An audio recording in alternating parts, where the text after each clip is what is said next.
buenas tardes, estimados estudiantes. En esta ocasión estamos reunidos siempre para seguir estudiando Derecho de Familia.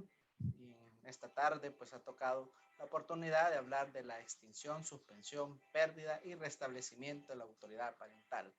Únicamente como algún aspecto introductorio, hemos venido analizando las distintas disposiciones normativas que regulan en el país respecto a la autoridad parental. Hemos analizado cuáles son sus componentes, hemos analizado los aspectos normativos de la misma, analizado algunas casuísticas, algunos aspectos de aplicabilidad de las disposiciones relativas a la autoridad parental. No debemos de olvidar que la autoridad parental es ejercida únicamente por los padres y que los padres tienen todas esas facultades de derechos y deberes que la misma ley le concede a efecto de poder cuidar de sus hijos.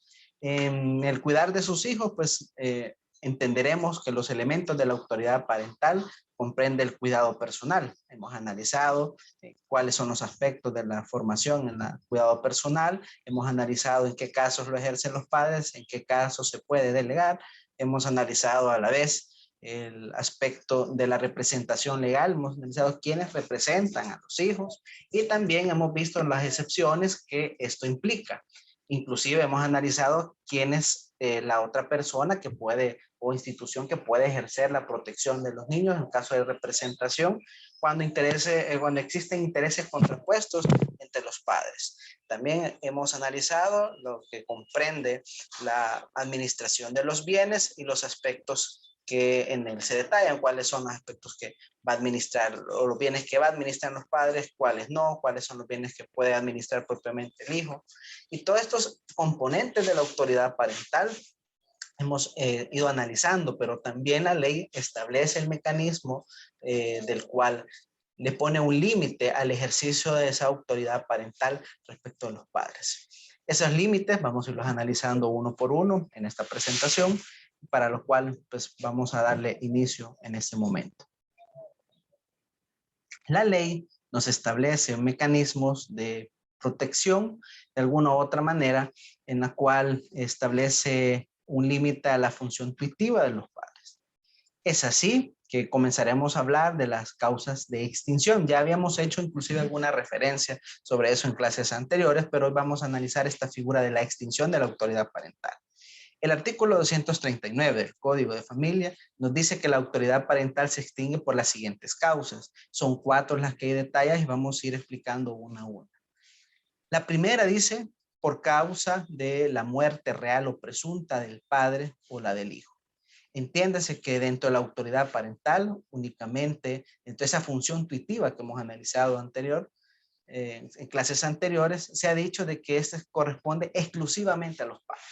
¿Qué significa eso? Que si uno de ellos muere, pues esto no es hereditario. No quiere decir que se mueren los padres del hijo, serán los abuelos que vienen a ejercer como que fuera una causa de sucesión. No, no se puede porque la misma ley le ha establecido que eso corresponde exclusivamente al ejercicio de los padres. De igual forma, si no existe hijo por el cual se va a ejercer una autoridad parental, no tiene sentido que ésta tenga vigencia o siga viva ante los supuestos del ejercicio de la misma. Es por eso que la ley establece como un franqueo que cesa esa autoridad, ya no existe en caso de muerte real o presunta del hijo o de los padres. En el numeral segundo del artículo 239 nos señala que por la adopción del hijo, salvo en el caso del inciso segundo del artículo 170. En el caso de este en específico, vamos a analizar que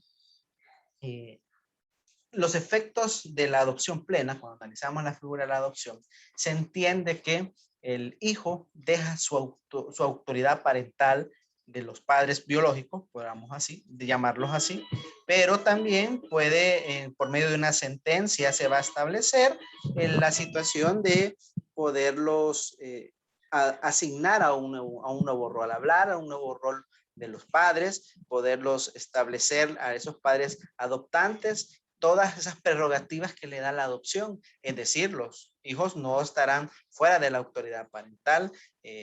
Si bien es cierto, van a estar fuera de la autoridad parental de sus padres biológicos, pero no de sus adoptantes, porque uno de los efectos de la adopción plena es que viene a surtir los efectos como que fuera la filiación consanguínea. Eso lo hemos analizado anteriormente.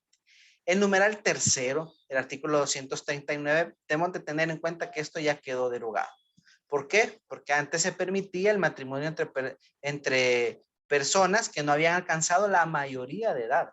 Eso significaba de que estos al salir, al contraer matrimonio y formar una familia, no tendrían que estar sujetos a ninguna autoridad parental. Por eso les he puesto yo ahí que tácitamente eso está derogado, esa causa ya no entra ahí, si en sus códigos aparece, táchelo prácticamente porque eso no tiene aplicación. Y el numeral cuarto, que es el principal, es por haber cumplido el hijo la mayoría de edad. Ahí establece, cuando nosotros analizamos de las características de la autoridad parental, esa característica de temporalidad, ¿sí? Que no es eterna. Moralmente podemos estar sometidos, pueden existir personas de 30, 40, 50, 60 años que todavía viven con sus padres y obedecen a todos sus lineamientos, a todos sus mandatos, a todas cuestiones, pero eso queda intrínsecamente como un carácter moral, como una obligación natural, diría desde el punto de vista civil. Quiere decir que yo puedo estar sometido a las reglas que mi padre me impone, aunque yo ya tenga 30, 40 años, 50 años de edad. Pero la ley establece como un límite que el hijo haya alcanzado la mayoría de edad. Se entiende que la mayoría de edad la va a adquirir hasta los 18 años cumplidos. Estos son los requisitos o las causas, más bien dicho, de la extinción de la autoridad parental, que no debemos nosotros perder de ojo a eso, porque son aspectos que no debemos de confundirlos con que, por ejemplo, en el causa cuarta, que el hecho de que el hijo haya alcanzado la mayoría de edad y que ya no esté sometido a la autoridad parental de los padres, va a haber por ahí una excepción cuando estemos hablando del tema de los alimentos, que desde ya me adelanto. El hecho de que el hijo haya alcanzado la mayoría de edad no significa que salga de la obligación del padre poder suplir las necesidades de subsistencia de su hijo. Puede haber alcanzado la mayoría de edad, vamos a analizar en su momento, pero si el hijo estudia con provecho, puede exigirle a su padre seguirle pagando los cuota de alimentos, entre otras cosas. En su momento lo vamos a analizar en el tema de los alimentos. También la ley establece que, como otra idea para explicar este artículo, es que en el único caso que se va a necesitar una sentencia judicial para poder declarar la causa de extinción de la autoridad parental, va a ser la que está señalada en el numeral segundo del artículo 239. ¿Por qué? Porque hemos dicho de que la adopción únicamente va a ser declarada por un juez y el juez va a ser declarado por medio de una sentencia en la que va a emitir la declaratoria en sí de la adopción. En los demás casos se puede aprobar la extinción de la autoridad parental. En el primero, pues con la presentación de la certificación de partida de defunción del padre o del hijo, con eso se prueba que se extinguió la autoridad parental. Y en el numeral cuarto se va a aprobar inclusive también con la certificación del documento de certificación de partida de nacimiento o la presentación del documento único de identidad, que ya la ley de emisión reguladora de emisión del documento único de identidad ha señalado que este va a ser hasta que la persona alcance la mayoría de edad, es decir, a partir de los 18 años. Con esos dos documentos se puede aprobar la extinción de la autoridad parental. También es necesario hablar de que la extinción de la autoridad parental es la sustracción de manera momentánea de las facultades tuitivas. Aquí hay un error, no es extinción, es suspensión de la autoridad parental. Ahorita vamos a entrar ya a hablar de la suspensión de la autoridad parental en la forma que, como un concepto o una idea que yo estoy planteando, es la sustracción momentánea de las facultades tuitivas que tienen los padres en relación a sus hijos. Ojo, aclaro, aquí el tema hay un error, dice extinción, es suspensión de la autoridad parental.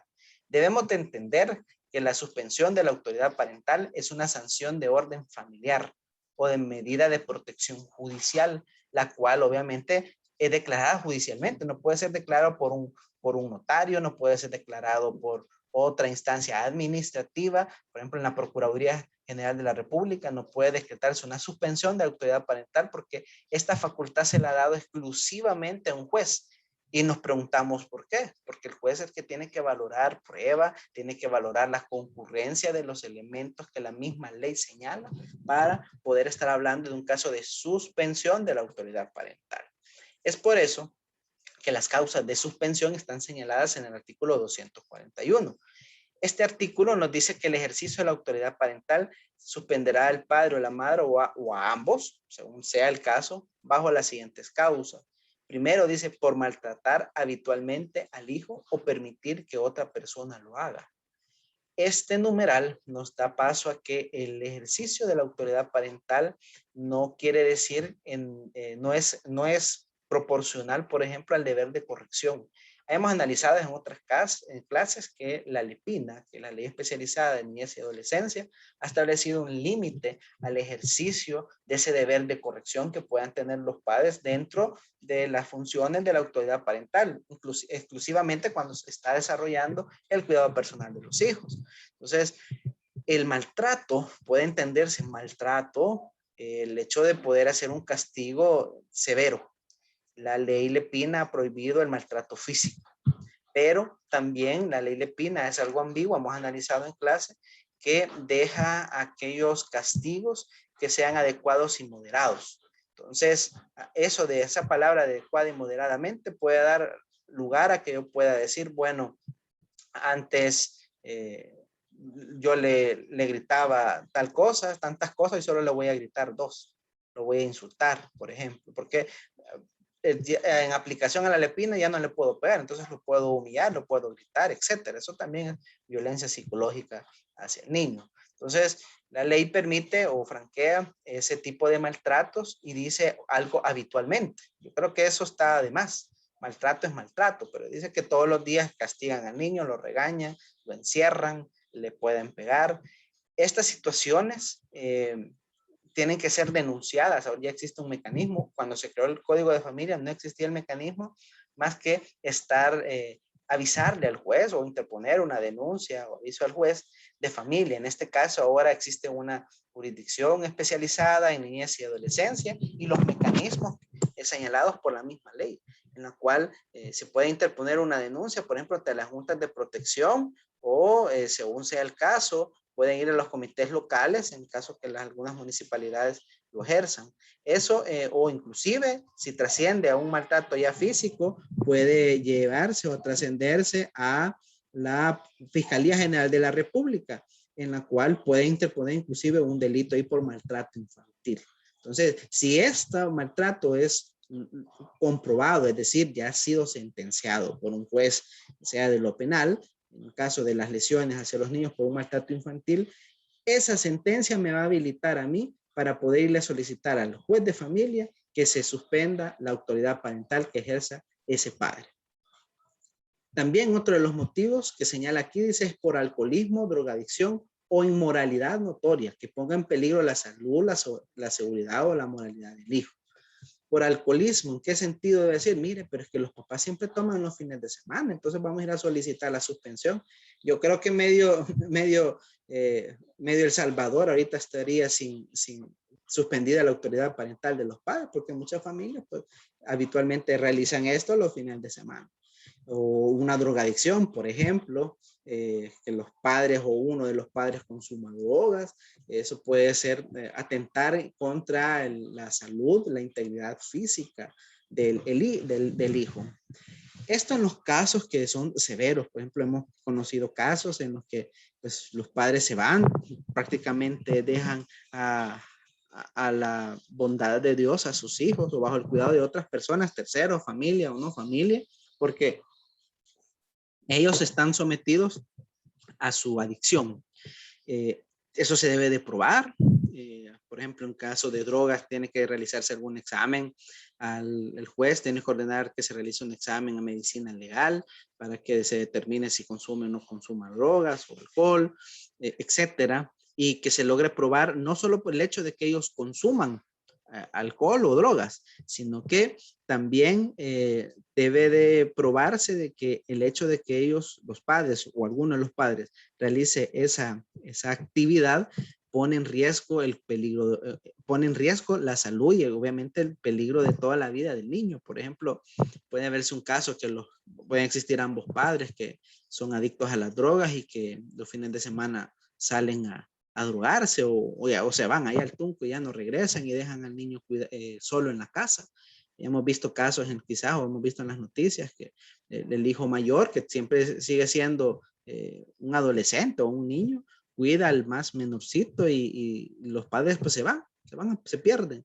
Entonces, si se logra probar ese tipo de circunstancias que ponen en peligro al hijo, porque dos niños cuidando una casa, pues no son aptos, ¿verdad? Tiene que estar siempre la figura del padre o un mayor de edad bajo el resguardo de ellos. Si eso se logra probar, pues se puede alegar una de estas causas para poder solicitar la suspensión de la autoridad parental. En el caso de la inmoralidad notoria, considero yo que ese aspecto es bastante subjetivo, porque para lo que usted es inmoral, para mí no lo puede ser, o viceversa. Se me ocurre el caso que llegue a solicitar, por ejemplo, la suspensión de la autoridad parental el padre porque la mamá se dedica, digamos, a la prostitución. No estoy diciendo que esto es lo estoy alabando yo o criterio personal, sino que yo simplemente digo, porque yo vi un caso que ya se los he comentado a ustedes, de una persona que se dedicaba a la prostitución, pues era la persona que mejor ejercía el cuidado de sus hijos, versus a la otra persona que pues, estaba sometido al alcoholismo y a temperamento muy fuerte y a tendencias de violencia en la casa. Entonces, el hecho de que una persona yo diga, mire, porque es prostituta, es inmoral, eso lo deja bastante subjetivo. Pero pueden haber casos excepcionales también. Digamos que una persona, dejamos ya una mujer que sea prostituta, pongamos que un hombre que anda metidos en grupos delincuenciales, pandillas, y ponga en riesgo la vida del niño al dejarlo solo o someterlo, por ejemplo, a estos casos que llaman los posteros. Entonces, exponga al niño su salud en eso, pues, y si es probado, pues puede ser un motivo de suspensión de la autoridad parental. Otro de los motivos es por adolecer de una enfermedad mental. Vamos a analizar en el tema, cuando estamos hablando, el tema de los tutores, el tema de la incapacidad. Para que una persona sea declarada incapaz, debe ser una enfermedad mental crónica e irreversible. En el caso para la suspensión, esta enfermedad mental debe ser catalogada por el especialista, psiquiatra o psicólogo, según sea el caso, como una enfermedad transitoria, manejable, con medicamentos, tratamientos ambulatorios, etcétera, que pueda recuperar esta persona esa estabilidad mental. Se me ocurre a mí ahorita una enfermedad mental, puede ser quizás la depresión, una persona que pasa deprimido o somnoliente porque se somete a pastillas, qué sé yo, no va a estar al pendiente de sus hijos, pues quitársele la autoridad parental de manera momentánea y poder solicitar que se pida una causa de suspensión, pero todo esto se debe de probar. Y la cuarta es por ausencia no justificada o enfermedad prolongada. La ausencia no justificada no aplica para los casos, por ejemplo, que el padre se encuentre detenido. Su ausencia sí es justificada porque está cumpliendo pena y pues está guardando prisión. Ausencia no justificada tampoco aplica porque él no se sabe dónde está. Se pelearon con la mamá y no se sabe dónde está, pero sigue estando pendiente del cuidado de los hijos. Eso es un aspecto. La enfermedad prolongada, pues podemos poner ahí un ejemplo, una persona que está sometida ahorita a tratamientos de VIH, SIDA, o con lo que está en boga ahora, ha quedado grave por el COVID, pueden solicitar la suspensión mientras esta persona se restablezca. El otro padre, digamos, puede estar ejerciendo exclusivamente la autoridad parental. Esos son los supuestos que la misma ley señala en el artículo 241 que debemos de tomar en cuenta. Aquí digo la ausencia como unas ideas centrales sacadas de la revista jurídica, les comparto, dice, a diferencia del abandono, no se ve afectado por el dolo del padre, es decir, la ausencia no significa de que es por culpa de algo, podemos estar hablando, que tuvo que, por ejemplo, ir a trabajar a otro país y que su ausencia no justificada en el aspecto de no poder relacionarse efectivamente con el hijo más que por internet. o simplemente estar pendiente del cuidado de los alimentos, pero él se desaparece. Puede ser no justificada para el hijo, porque puede decir alguien, mire, pero puede pagar un boleto y me puede venir a ver, etcétera, pero las realidades son distintas. Por ejemplo, dice acá, si existe una sentencia definitiva que condena al padre a cumplir una pena de prisión, la ausencia no tendrá razones justificadas, partiendo de la unidad y coherencia del sistema normativo que funciona bajo un techo mínimo de justicia, razón y verdad. Si la pena de prisión es de carácter cautelar o provisional, el carecer justificado sí puede tener lugar a partir del principio de inocencia que nos establece la Constitución. Téngase en cuenta que si el delito por el cual se priva de libertad ha sido cometido en contra del hijo, lo que procede es la pérdida de la autoridad parental. Ya vamos a analizar eso en el artículo 240. Sería bueno que aquí les aparece en la presentación, se la voy a compartir de igual forma que puedan ampliar más las ideas en lo que nos explica en la revista Enfoque Jurídico en el tema de la suspensión de la autoridad parental. También aspectos importantes que debemos de destacar nosotros de la suspensión de la autoridad parental es que la sentencia pronunciada en un proceso de suspensión de la autoridad parental no adquiere cosa material, es decir, no adquiere la cosa juzgada. Esto en el entendido que la suspensión de la autoridad parental en cualquiera de sus causas debe ser declarada por un juez en sentencia. Recalco eso que ya lo mencioné. Eso a raíz de que la persona puede volver a recuperar su autoridad parental, porque ya hemos visto las causas que están señaladas ahí. Esas causas significan poder restablecer nuevamente sus derechos como que padre tiene respecto a sus hijos, porque hemos analizado que la suspensión es una limitación temporal al ejercicio de la autoridad parental. Entonces, puede recuperarse. Se recupera, dice, cuando se acredita que la causa de suspensión ya no existe, porque el padre se ha regenerado o se ha curado. A partir del criterio de competencia, se establece que la sentencia de suspensión deberá ser modificada por el mismo juez que la decretó, quien deberá conocer el trámite de recuperación de la autoridad parental. Eso es de aspectos procesales. Esto es lo más importante, la legitimación activa. ¿Quiénes tienen la vocación legal para poder promover el proceso de suspensión de la autoridad parental? Nos dice, en primer lugar, corresponde a cualquier consanguíneo del hijo, sea el padre, la madre, respecto al otro padre o a la madre, según sea viceversa. También tiene vocación procesal activa el abuelo o los abuelos, el tío, el hermano, como por ejemplo. Cualquier familiar consanguíneo puede solicitar la suspensión de la autoridad parental porque la ley le ha habilitado. ¿Por qué se lo ha habilitado a ellos? Porque ellos son los que están al tanto del quehacer funcional de esa familia. Son los que ven si existe un maltrato, si ven esto, lo otro. Ellos son los que mejor pueden aportar elementos de carácter probatorio para poder probar una de esas causas de suspensión. Otros que tienen la legitimación para poder promover este tipo de procesos es el Procurador General de la República. Ya lo hemos analizado ya en el artículo 224 del Código de Familia. Y en tercer lugar, el juez que advierta la situación habilita la pérdida o la suspensión de la autoridad parental en cualquiera sea de sus casos. Esto de manera excepcional, diría yo, lo puede realizar el juez. Allá en procesal de familia analizamos el principio de que el juez de oficio puede iniciar determinados procesos. Entonces ahí analizaremos ese tipo de situaciones. Hasta ahorita en este aspecto lo dejaríamos así. En lo que respecta a la autoridad parental, podríamos decir que es la sanción jurídica aplicada a los padres que ejercen las facultades derivadas de la autoridad parental por la concurrencia de las causas y medios señalados por la ley. Solo surte efectos cuando es declarada judicialmente, pues despoja definitivamente la función parental establecida por la ley.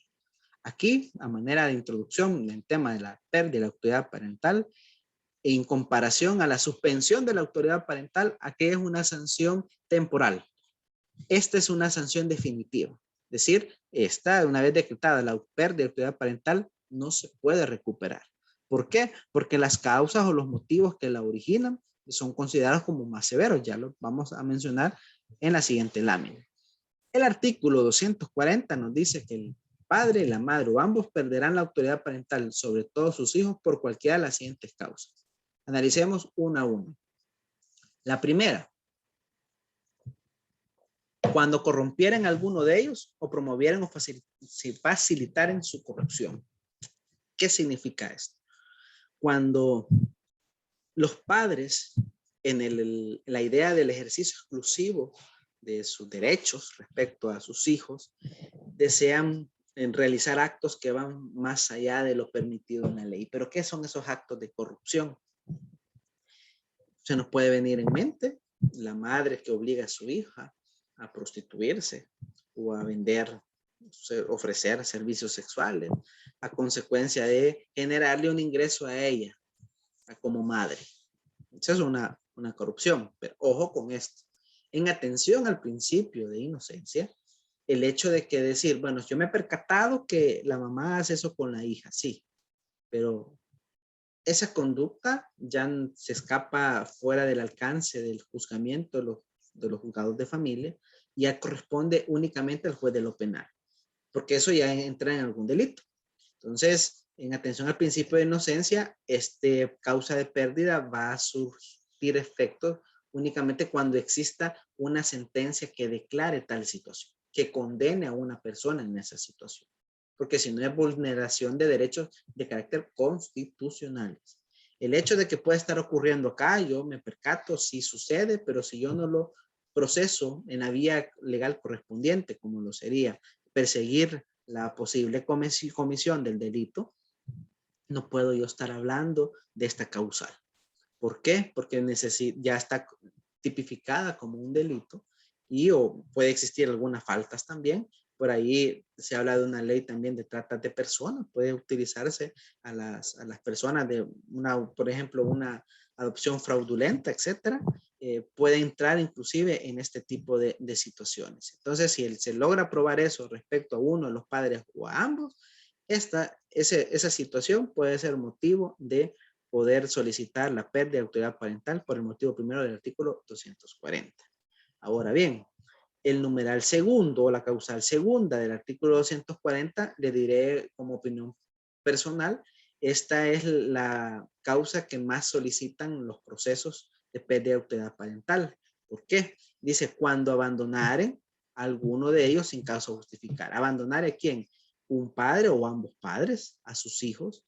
Ese abandono, si no tiene causa justificada, eso es motivo de solicitar la pérdida de autoridad parental. Ojo con esto, el legislador ha sido sabio y no ha establecido ningún plazo.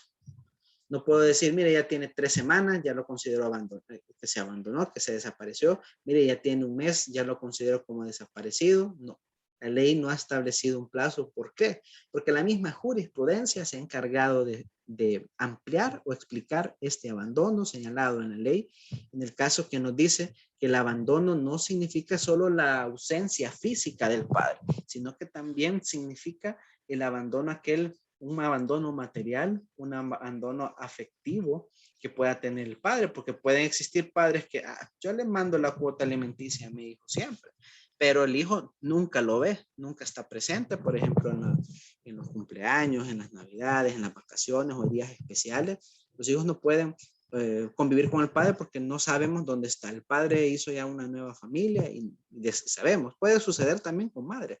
Esto es pareja, aunque más ocurre con los padres. Entonces, al existir un abandono físico, un abandono material de uno de los padres o ambos, da causa de poder solicitar la pérdida de autoridad parental. El tercero motivo que nos habla el artículo 240 es que cuando ocurrieren en alguna de las conductas indicadas en el artículo 164 del Código de Familia. Ahí entendemos a las sanciones por fraude en los casos de establecimiento, por ejemplo, de maternidad. Ahí recordaremos nosotros el tema del falso parto o la suplantación de una madre, por ejemplo, a sus hijos. Si una vez se haya eso probado, se haya sentenciado como la ocurrencia de uno de esos motivos, eso da lugar a poder solicitar la pérdida de la autoridad parental. Ojo con eso. tiene que estar sentenciado como la concurrencia de los aspectos o los fraudes que señala el artículo 164 para poder invocar este tipo de casos. Se nos viene en mente el caso que hemos discutido en la clase, pues una vez configurado el falso parto de las madres respecto a los hijos, podía haberse solicitado como una acumulación de un proceso, dentro del mismo proceso, la pérdida de la autoridad parental. ¿Por qué? Porque ya existía una filiación establecida de los pretendidos padres porque ellos creían que eran padres de los hijos que se intercambiaban. Entonces, también se podía acumular este tipo de pretensiones al proceso porque la ley ya señala que se pierde la autoridad parental por la concurrencia de uno de esos presupuestos señalados en ese artículo. Y como causa última de la pérdida de la autoridad parental, la ley señala que cuando fueren condenados como autores o cómplices de cualquier delito doloso cometido en contra alguno de sus hijos. ¿Qué delitos pueden ahí? Pueden ocurrir varios. Desde lo más grave, como pueden existir, por ejemplo, una violación o agresiones sexuales, aspectos de ese índole. Media vez yo tenga la sentencia por la cual fueron condenados uno o ambos padres por eso, esa sentencia me va a mí habilitar el derecho de poder solicitar la pérdida de la autoridad parental contra esa persona que fue condenada y sacar de la esfera de la autoridad parental al hijo en interés de él, a favor de él. Esas causas deben de ser alegadas y probadas a un juez. Esto se discute más allá en procesal de familia, pero yo lo dejo claro. No solo porque la ley me lo señale y yo creo que eso así es, no. Yo le debo alegarles al juez hecho por hecho, situación por situación y probarlas a un proceso judicial para que en sentencia se decrete la pérdida de la autoridad parental respecto a uno de los padres o ambos según sea el caso. Esa sentencia en este caso sí ocasiona cosa juzgada en comparación a la sentencia que decreta la suspensión de la autoridad parental.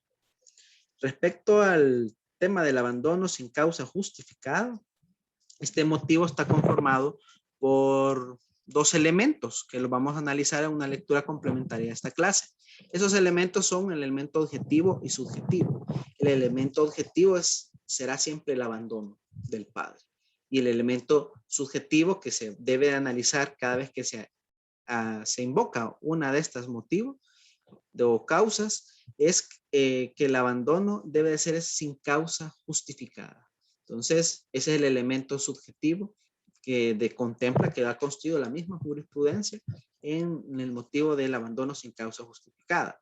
Al final de esta actividad, de esta clase, pues van a encontrar ustedes la actividad de lectura comprensiva, en la cual van a leer los aspectos más significativos del abandono sin causa justificada.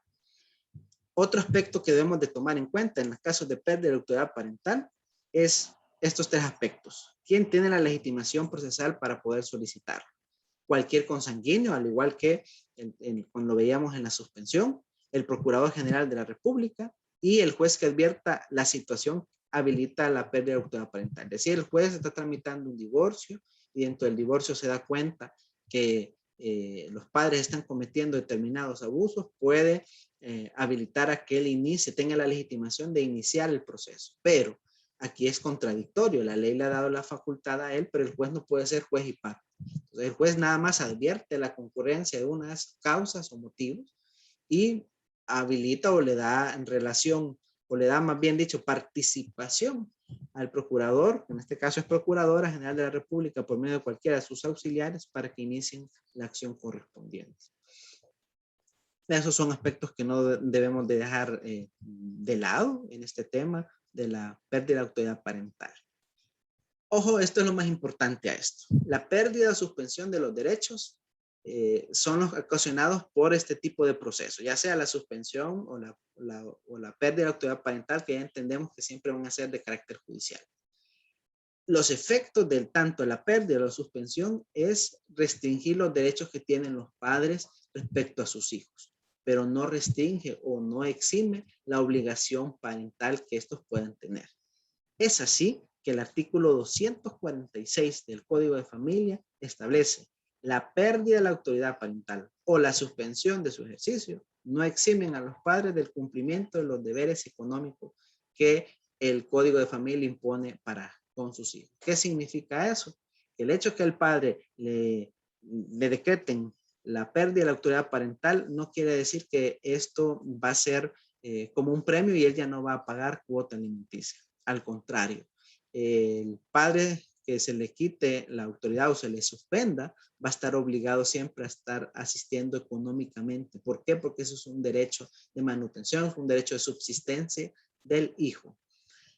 Analizan unas sentencias por ahí en la jurisprudencia en las que dicen que hay situaciones que la pérdida o la suspensión de la autoridad parental está más orientada a carácter de ser una sanción jurídica a los padres, pero a veces no se piensa en los hijos. La ley por lo menos ha pensado en su subsistencia. Este tipo de procesos no puede existir, por ejemplo, una sumisión del padre al hecho de decir, llega a la audiencia, mire, me están procesando por la pérdida de la autoridad parental por abandono injustificado. Y yo venga y conteste como padre, sí, me allano, sí, acepto, quítenmela, no hay ningún problema. Para mí un favor me pueden hacer, dicen entre líneas, no pueden poner eso en un papel, pero entre líneas dicen, un favor me están haciendo. No. El 246 dice que siempre va a pagar alimentos. Y desde el punto de vista de la niñez y adolescencia, este tipo de sanción también puede ser una afectación para él. ¿En qué? Porque se le están cortando la restricción o se le está restringiendo completamente no tener más trato con sus padres. Y la Lepina, ya hemos analizado, dice que tiene derecho a poderse relacionar, convivir con sus padres. Esos son aspectos que se deben de valorar también en este tipo de casos. En el caso de prórroga y restablecimiento, el artículo 245 nos establece la causal que dice que no obstante lo dispuesto a la causal cuarta del artículo 239, la autoridad parental quedará prorrogada por ministerio de ley. ¿Qué significa eso? Que la ley le señala que en primer momento, ya hemos analizado cuando se nos dice las causas de extinción de la autoridad parental, es decir, que los hijos alcanzaron la mayoría de edad y por ley se extingue. Pero ¿en qué caso se les va a prorrogar a los padres? Es decir, que no importa que haya alcanzado la mayoría de edad, el hijo siempre va a estar sujeto a una autoridad parental de sus padres. ¿En qué caso la ley nos señala acá? Nos dice cuando el hijo por una enfermedad hubiera sido declarado incapaz. Vamos a analizar en las próximas clases en qué situaciones puede ser declarada una persona incapaz antes de llegar a su mayoría de edad. Es decir, si antes que ha alcanzado la mayoría de edad, esta persona es declarada judicialmente como incapaz, por ministerio de ley, conforme a lo que nos dice el 245, se le va a prorrogar, se le va a extender el ejercicio de la autoridad parental a los padres. ¿Por qué? Porque no pueden dejar en situación de desamparo a un hijo que pueda adolecer, por ejemplo, síndrome de Down, para que tengamos una idea. La autoridad parental se restablecerá, dice, sobre el hijo mayor de edad incapaz que no hubiese fundado familia. ¿Qué significa eso? Que se va a restablecer esa autoridad parental extinguida por la ley al padre, perdón, respecto a su hijo, cuando éste siempre y cuando no haya fundado una familia. Establece otro supuesto ahí. La autoridad parental prorrogada o restablecida será ejercida por los padres a quienes correspondería si el hijo fuere menor de edad y se extinguirá, perderá o suspenderá por las causas establecidas en la ley que hayamos analizado. Aquí se nos viene en cuenta el tema, por ejemplo, en qué momento puede recuperar la suspensión de la autoridad parental que fue suspendida a un padre, siempre y cuando este supere los motivos por los cuales originaron eso, y a él se le va a restablecer esta autoridad parental que fue restringida por la ley, por un juez de familia quien sentencia decretó la suspensión de la autoridad parental. Eso hay que tomar en cuenta con lo que nos dice el artículo 245. Para ir finalizando ya la clase, hay dos actividades que vamos a realizar este día. Uno es analizar los aspectos jurisprudenciales respecto a los elementos objetivos y subjetivos del abandono injustificado como causa de la pérdida de la autoridad parental. Para eso, vamos a analizar, he hecho un extracto yo de una sentencia de los aspectos más importantes y les voy a dejar colocado una sentencia en la cual habla, me interesa que ustedes analicen la sentencia y que hagan un especial análisis en las consideraciones que realiza la Cámara de Familia respecto a los elementos que ahí lo señala. ¿Cuáles son los elementos objetivos y subjetivos en causas de la causa de abandono injustificado establecida en la ley. Posterior a la lectura que vamos a realizar de la sentencia, vamos a redactar un ejemplo por cada causa de suspensión y de pérdida y los vamos a dejar plasmados en nuestro cuaderno paralelo. Cualquier duda, interrogante, vamos a analizarlas a profundidad en nuestra próxima clase. Deseándoles nada más agradecerles primero su atención y pues desearles que tengan un feliz fin de semana, que por favor pongamos con más esmero en estos últimos días ya de clases y pues deseándoles pues todo lo mejor. Cuídense, saludos.